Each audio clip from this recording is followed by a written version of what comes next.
It's personal between me and you, and I'm going to do you some serious harm, you big stiff idiot. The untouchable True School Sports Empire proudly presents something the boxing games are missing. Hey, what's going on? It's your boy BT, and I came here to talk some boxing with the thousands of True School Sports subscribers. All right, so I've had this on my mind for a couple of weeks, and I'm glad that I finally remembered to make a video about this particular subject because you guys know we're here on True School Sports. It's the road to Japan. It's the road to Inoue Fulton. You know, the road got a little bit longer, but it's a beautiful road to be on. Honestly, we going to Japan, not once but twice. So, you know, stay tuned. It's gonna be some great things here on True School Sports in the coming days, weeks, and months as we get closer and closer to Japan. But listen, this fight, right? Like this fight, Inoue and Fulton, I genuinely feel like fighters like, and one in particular, like Roman Chocolatito Gonzalez. Let's talk about him for a second because I genuinely feel like Roman Gonzalez paved the way for a fight like this to be as big as it is. And let me explain what I mean. Now, I know Inoue is going to get paid like, I think it was like $5 million or $6 million or something like that from what I was reading. Fulton's going to make somewhere around $3 million, 2.9, 3 million, I think, something like that. They're both getting good money for this fight, and they deserve good money. And if at all possible, I wish they got paid even more because these two right here are everything right with boxing. We always talk about what's wrong with boxing, but these guys are everything right with boxing. You know what I'm saying? But, you know, I really do feel like this is all a byproduct in the aftermath of Roman Chocolatito Gonzalez paving the way for these guys because let me guys take you back to the year of 2015, right? 2015. It's like March or April of 2015.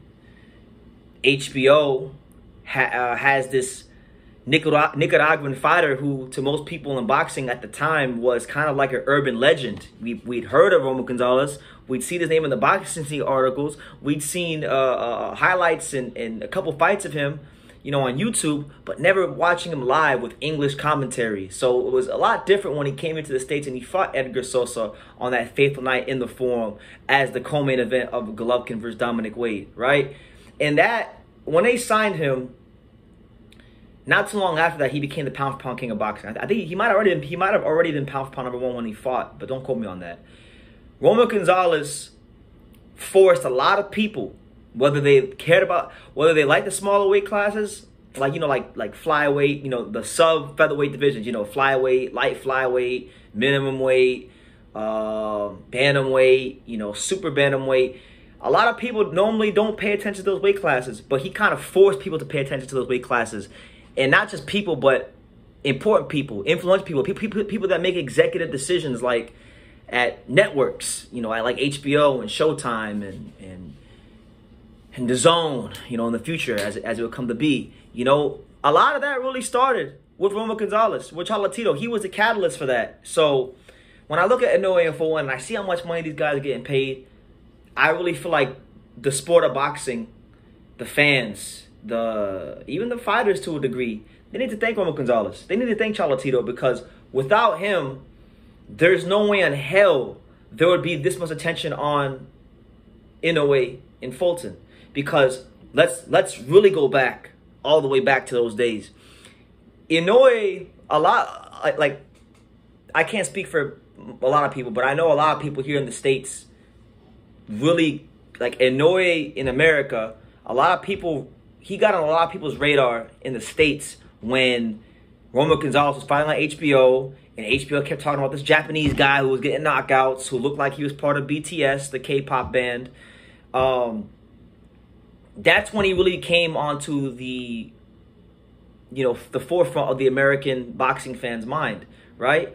And that does count for something in boxing, you know? So, like, that's where he obviously got the initial recognition. Then he started fighting on those HBO, he fought on one of those HBO super flyweight cards where they would have just all super flyweights. He fought Antonio Nieves on HBO in his American debut. And the rest, as they say, is history. Not too long after that, you know, a couple years later down the line, Top Rank signs him. So what I'm saying is, you know, people are quick to forget a fighter's greatness and what the real impact of the sport is. But when I think about Inoue and Fulton, and I think about what's led to this fight being so big, obviously both those men are exceptional fighters, and they had to do their job.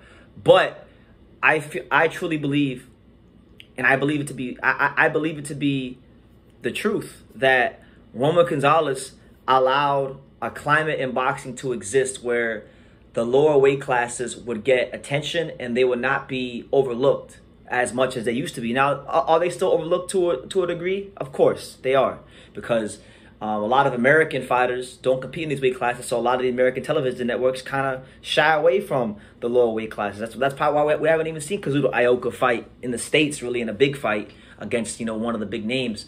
But you know, he really, I know, like, you can go back in the day to guys like Michael Carbajal and Chiquita Gonzalez, but from Carbajal from Michael Carbajal to Roman Gonzalez, that's a big gap of time. That's like we're talking about what? He fought Chiquita Gonzalez in like 91 or 92. Roman Gonzalez made his American debut in like 2014. So you're talking about literally a 20+ year gap of the lower weight class top fighters not really being, you know, a factor on television, particularly here in the States. And all I'm saying is, Roman Gonzalez was the catalyst to why fights like Inoue and Fulton are so big. And I just wanted to get that out there. Now, shout out to Inoue and Fulton. July the 25th, you know, we'll be there in Japan, making 2 trips to Japan. You know, the road to Fulton and Inoue got longer. So, yeah, man, I really appreciate you guys for all the support. You know, your support is what keeps me going in times where, like, I'm stressed out, I have doubts, and there's not enough thank yous in the world I can give you guys, honestly. So, yeah, just want to get that out there about Roman Gonzalez, and, you know, just kind of give a different viewpoint of how I kind of see Inoue and Fulton, you know. But, yeah, leave your comments down below. Let me know if you agree or disagree. Make sure you guys take the time to subscribe. And like I say in every single one of these videos, you can love me or you can hate me. But I'm just a kid from Daniel. So until next time, take care, guys. Thank you for watching another video on the untouchable True School Sports Empire. For more great boxing content just like this video, click right here and make sure you subscribe. Much love from sunny South Florida.